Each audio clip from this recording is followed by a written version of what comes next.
30년간 내 아들이라고 믿었던 아이가 알고 보니 다른 가족의 자식이었습니다. 그리고 어딘가에 제 친자식이 있다는 충격적인 사실을 알게 되었죠.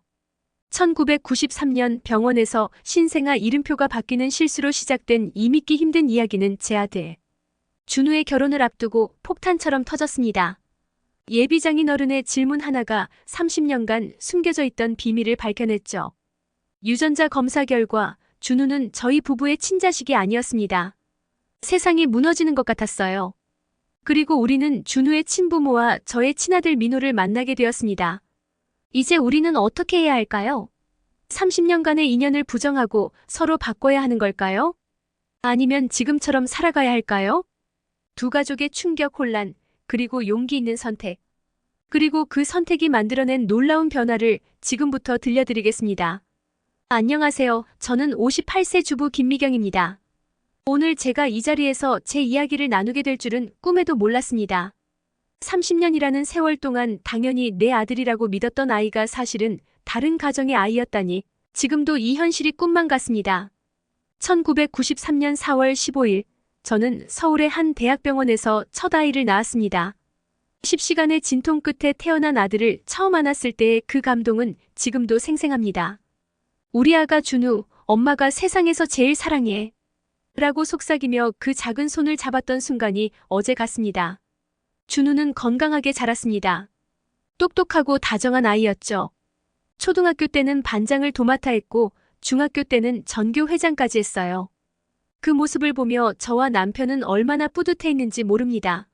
하지만 가끔 이상한 점들이 눈에 띄었어요.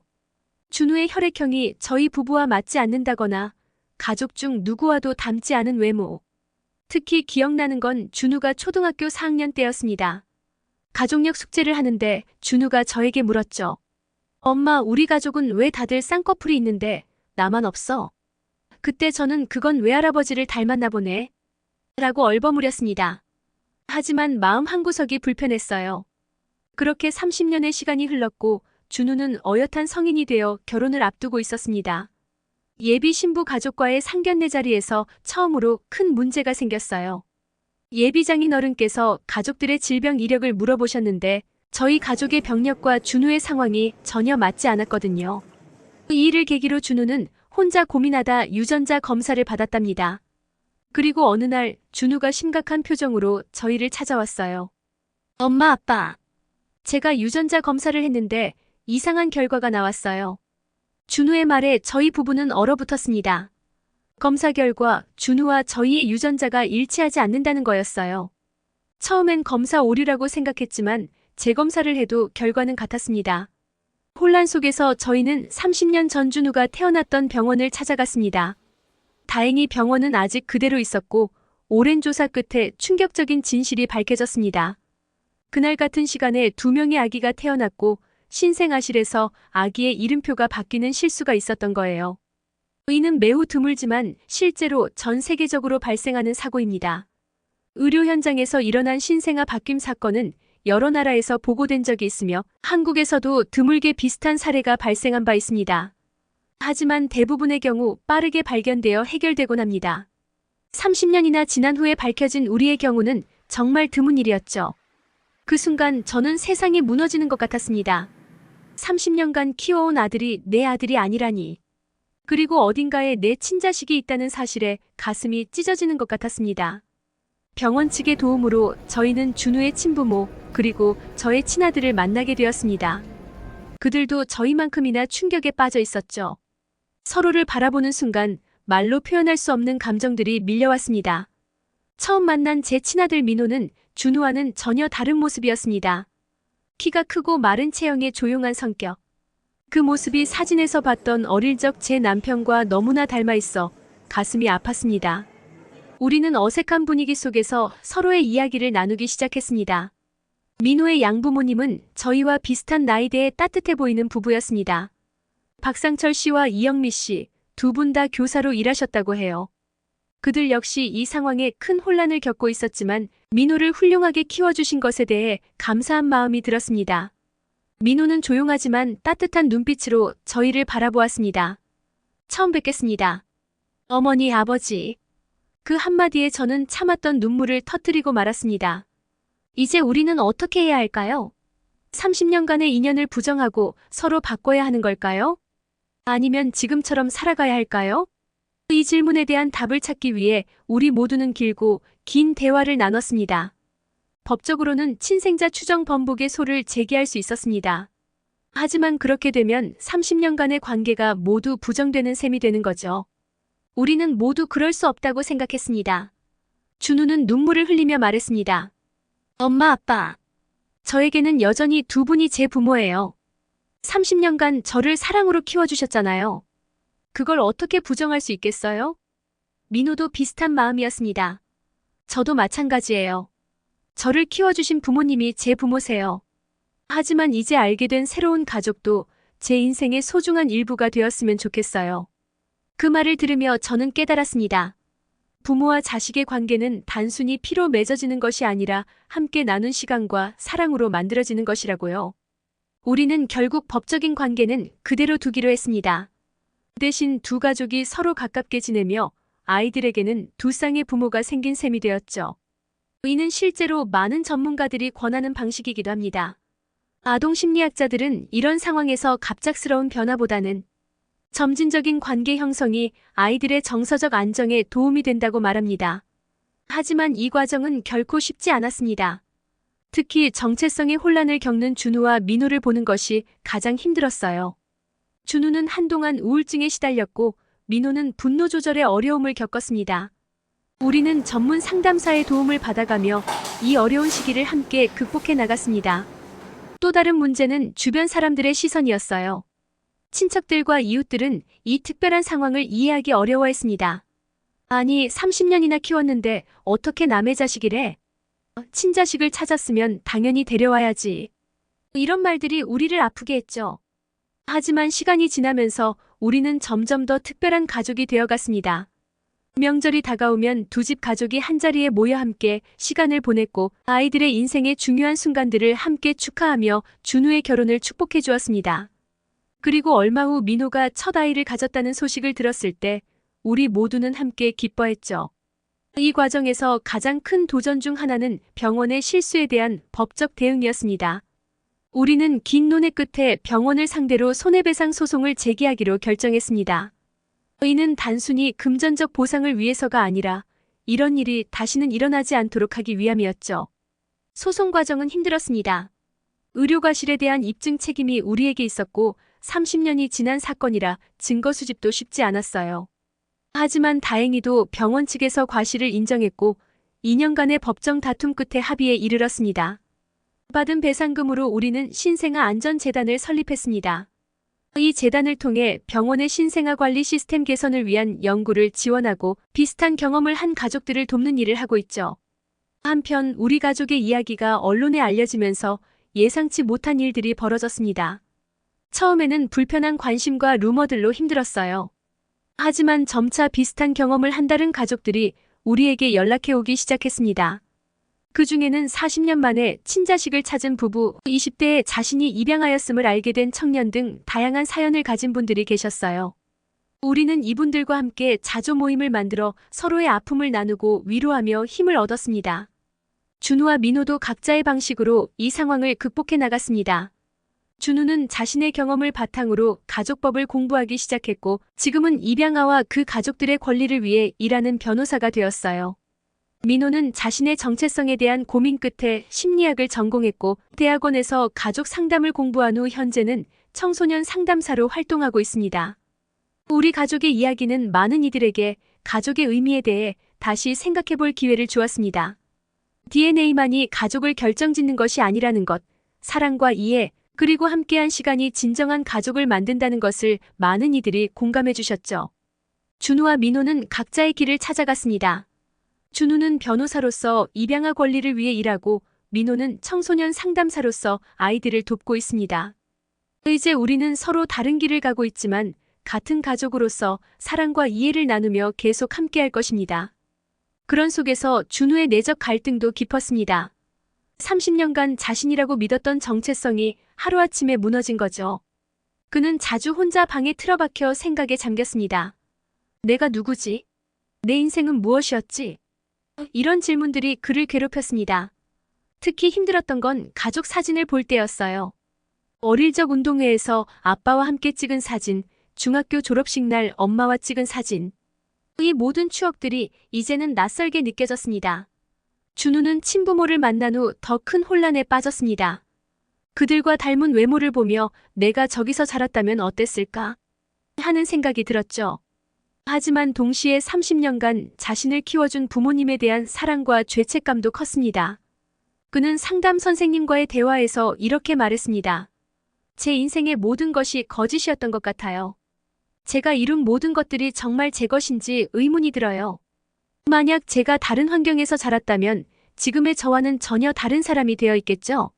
이런 고민 속에서 준우는 점차 자신의 정체성은 단순히 유전자나 환경으로 결정되는 것이 아니라 자신의 선택과 경험으로 만들어진다는 것을 깨닫게 되었습니다. 그는 자신을 키워준 부모님의 사랑과 새로 만난 친부모와의 관계를 모두 소중히 여기기로 했습니다. 민호의 반응은 준우와는 달랐습니다. 처음에 그는 분노로 가득 찼습니다. 왜 이제서야 알게 된 거죠? 왜 30년 동안 아무도 몰랐던 거예요? 그는 병원을 향한 분노, 운명에 대한 분노, 심지어 자신을 키워준 부모님을 향한 분노까지 느꼈습니다. 민호는 한동안 가족들과 대화를 거부했습니다. 그는 자주 밤늦게까지 혼자 술을 마시며 괴로워했죠.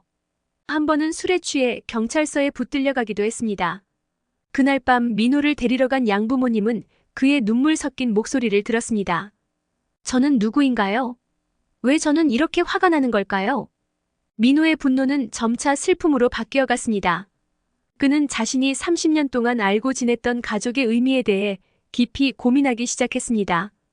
양부모님과의 추억, 그들이 보여준 무조건적인 사랑, 그리고 새로 만난 친부모님의 따뜻한 마음. 이 모든 것들이 그의 마음속에서 충돌했습니다. 상담 과정에서 민호는 이렇게 털어놓았습니다. 제가 화가 난 이유를 이제야 알겠어요. 저는 제 인생의 선택권을 빼앗긴 것 같아 두려웠던 거예요. 하지만 이제 깨달았습니다. 제가 어떤 사람이 될지는 여전히 제 선택에 달려있다는 걸요. 시간이 지나면서 민호는 양부모님과 친부모님 모두와 새로운 관계를 만들어갔습니다. 그는 두 쌍의 부모님 모두에게서 사랑받는 행운아라고 생각하기 시작했습니다. 이 경험은 그가 심리학을 공부하고 상담사가 되는 계기가 되었습니다. 두 가족이 처음 만났을 때의 긴장감은 말로 표현하기 힘들 정도였습니다. 서로를 바라보는 눈빛에는 혼란, 죄책감, 그리고 두려움이 가득했습니다.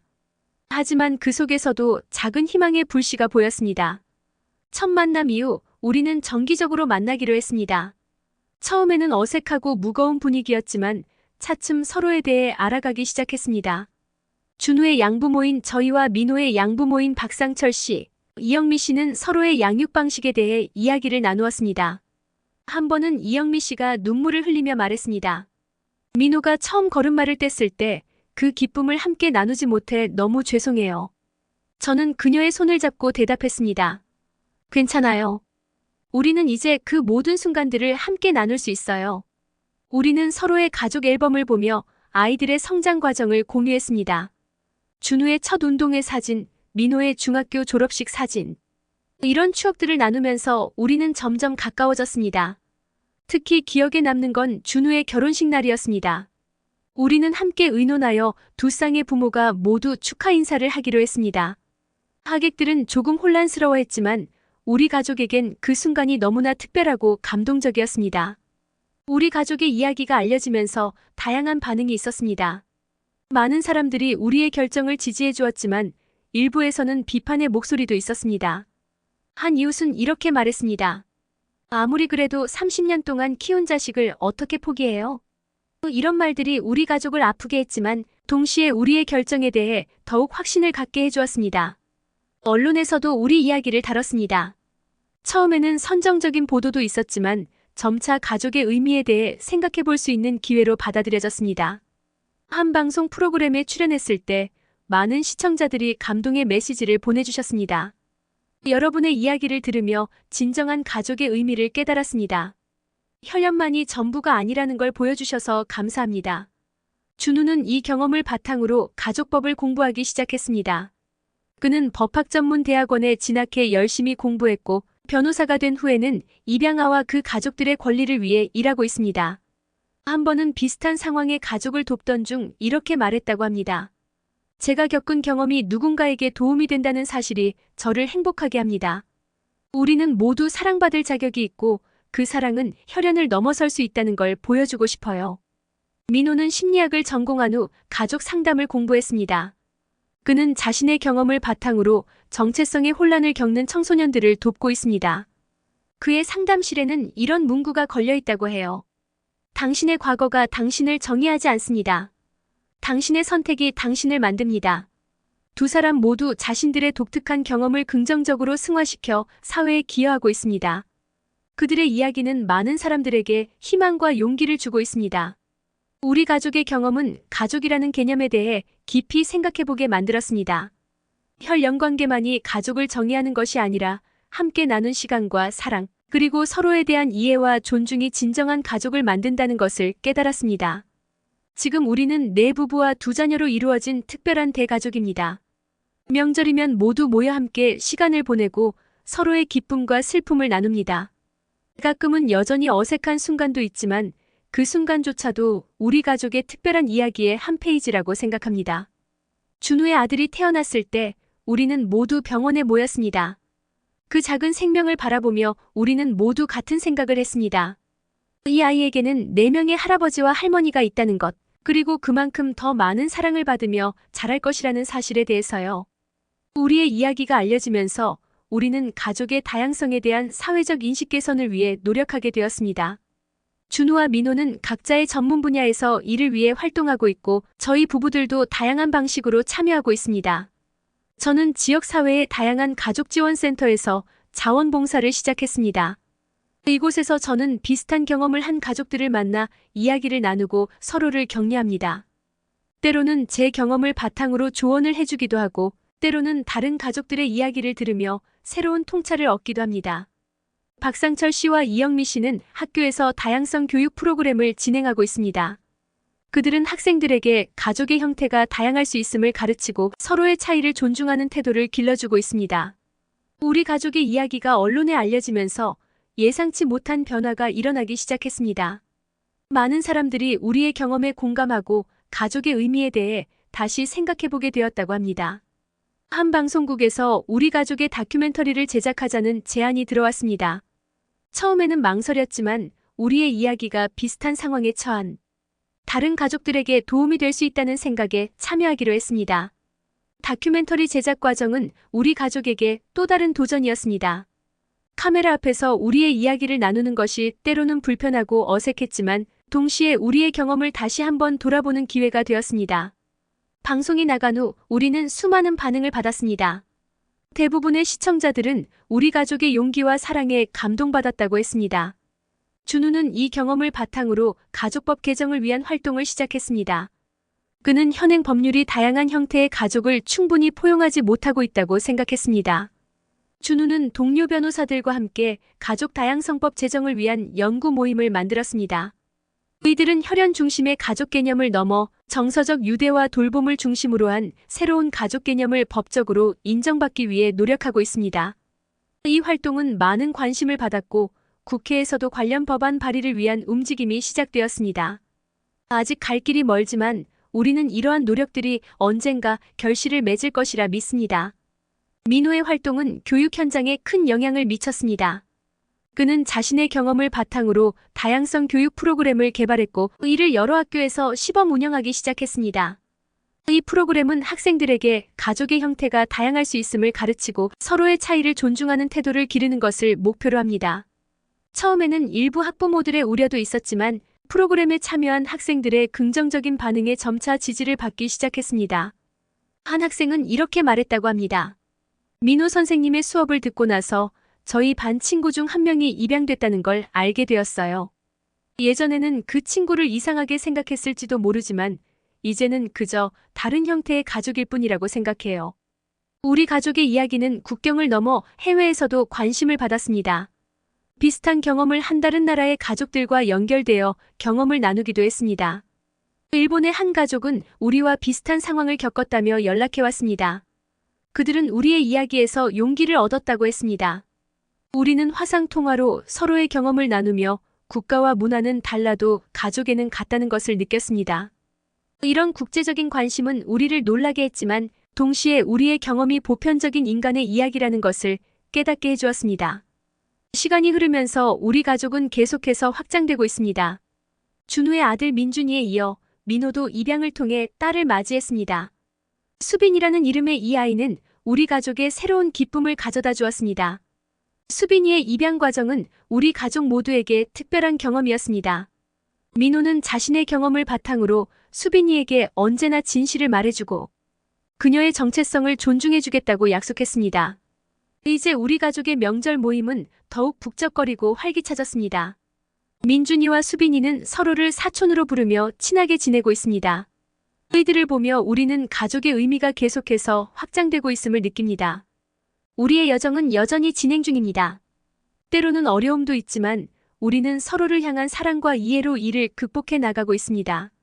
우리의 경험이 사회에 작은 변화를 가져오고 있다는 사실에 감사함을 느낍니다. 앞으로도 우리는 가족의 의미를 더 넓게 정의하고 모든 형태의 가족이 존중받는 사회를 만들기 위해 노력할 것입니다. 이 이야기를 듣는 모든 분들께 말씀드리고 싶습니다. 가족의 형태는 다양할 수 있지만 진정한 가족의 의미는 서로를 향한 사랑과 이해, 그리고 함께 나누는 시간과 추억에 있다는 것을요. 우리의 이야기가 누군가에게 작은 희망과 용기가 되길 바랍니다. 우리 가족의 경험은 단순히 한 가족의 특별한 경험을 넘어 사회적으로 큰 의미를 갖게 되었습니다. 이는 가족이라는 개념에 대한 사회적 인식을 변화시키는 계기가 되었고 많은 사람들에게 가족의 의미를 다시 생각해볼 기회를 제공했습니다. 우리의 경험은 또한 비슷한 상황에 처한 다른 가족들에게 희망과 용기를 주었습니다. 우리가 받은 수많은 편지와 메시지들은 우리의 이야기가 얼마나 많은 사람들에게 영향을 미쳤는지를 보여줍니다. 앞으로도 우리 가족은 서로를 사랑하고 존중하며 우리만의 특별한 가족 문화를 만들어갈 것입니다. 동시에 우리의 경험을 바탕으로 모든 형태의 가족이 존중받는 사회를 만들기 위해 노력할 것입니다. 가족은 형태가 아닌 사랑으로 정의됩니다. 혈연이나 법적 관계를 넘어 서로를 이해하고 지지하며 함께 시간을 보내는 것, 그것이 바로 진정한 가족의 의미입니다. 우리의 이야기가 끝나가고 있지만 사실 이는 새로운 시작에 불과합니다. 앞으로도 우리는 계속해서 성장하고 변화하며 서로를 더 깊이 이해해 나갈 것입니다. 그리고 우리의 이 여정이 다른 이들에게 작은 빛이 되기를 희망합니다. 가족의 형태와 정의는 계속해서 변화할 것입니다. 하지만 가족의 본질, 서로를 향한 무조건적인 사랑과 지지는 변하지 않을 것입니다. 우리 모두가 이 본질을 기억하고 서로를 더 깊이 이해하고 사랑할 수 있기를 바랍니다. 이것으로 우리 가족의 이야기를 마칩니다. 하지만 우리의 여정은 계속될 것입니다. 오늘 우리 가족의 이야기에 공감하셨다면 구독과 좋아요 부탁드립니다. 감사합니다.